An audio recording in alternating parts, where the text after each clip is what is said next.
সম্প্রতি এক টকশোতে অংশ নিয়ে বিএনপি চেয়ারপারসন বেগম খালেদা জিয়াকে ঘিরে নিজের ব্যক্তিগত স্মৃতি ও অভিজ্ঞতার কথা তুলে ধরলেন জামায়াতে ইসলামীর নেতা এটিএম আজহারুল ইসলাম। দেশের সাম্প্রতিক রাজনৈতিক প্রেক্ষাপট, গণতান্ত্রিক উত্তরণ এবং বিরোধী রাজনীতির ভারসাম্যে বেগম জিয়ার উপস্থিতির গুরুত্ব তুলে ধরতে গিয়ে তিনি বলেন, বেগম জিয়া এখন খুবই ক্রিটিক্যাল অবস্থায় আছেন। সবাই দোয়া করছে তিনি যেন সুস্থ হয়ে ফিরে আসেন। এই সময় তার মতো একজন নেতার উপস্থিতি বাংলাদেশের জন্য খুব জরুরি। টকশোতে তিনি বিভিন্ন ঘটনার স্মৃতিচারণ করেন, যা তার রাজনৈতিক জীবনে বেগম জিয়ার প্রতি ব্যক্তিগত উপলব্ধি তৈরি করেছে।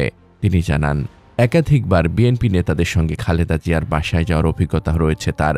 বিশেষ করে একবার মুজাহিদ সাহেবকে নিয়ে তার বাসায় গেলে অতিথি আপ্যায়নের ক্ষেত্রে সাবেক প্রধানমন্ত্রী যেভাবে নিজ হাতে নাস্তা পরিবেশন করেছিলেন, সেটি তাকে গভীরভাবে স্পর্শ করে।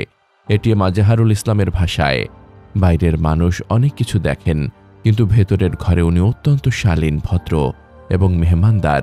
এটি আমি নিজেই দেখেছি। বেগম জিয়ার সঙ্গে তার সর্বশেষ স্মৃতির কথাও তুলে ধরেন তিনি। জামায়াতের বর্তমান আমির ডাক্তার শফিকুর রহমানকে পরিচয় করিয়ে দিতে একদিন তাকে নিয়ে যান খালেদা জিয়ার কাছে। আলাপচারিতার সময় ডাক্তার শফিকুর রহমান লজ্জা পেয়ে বলেন, ম্যাডাম, উনি কিন্তু আমার চেয়ে বয়সে বড়। তখন বেগম জিয়া হাসি মুখে জানান, হ্যাঁ, উনি মুরব্বী। এই সরল সৌজন্যপূর্ণ আচরণ তাকে মুগ্ধ করেছিল বলে জানান এটিএম আজহারুল।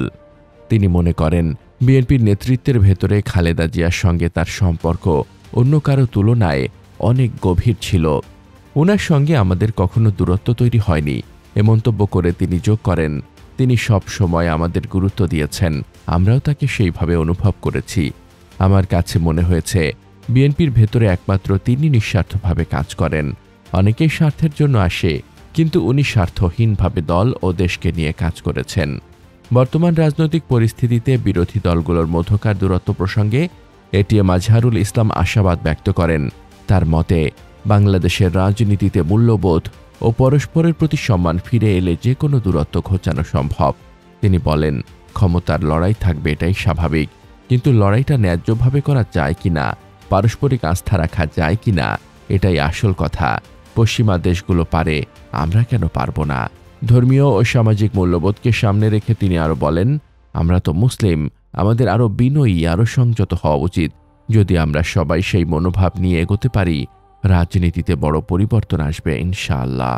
টকশোর শেষ অংশে বেগম খালেদা জিয়ার শারীরিক অবস্থার প্রতি গভীর উদ্বেগ জানিয়ে তিনি বলেন, জাতির এখন তার খুব প্রয়োজন, আল্লাহ তাকে সুস্থতা দান করুন।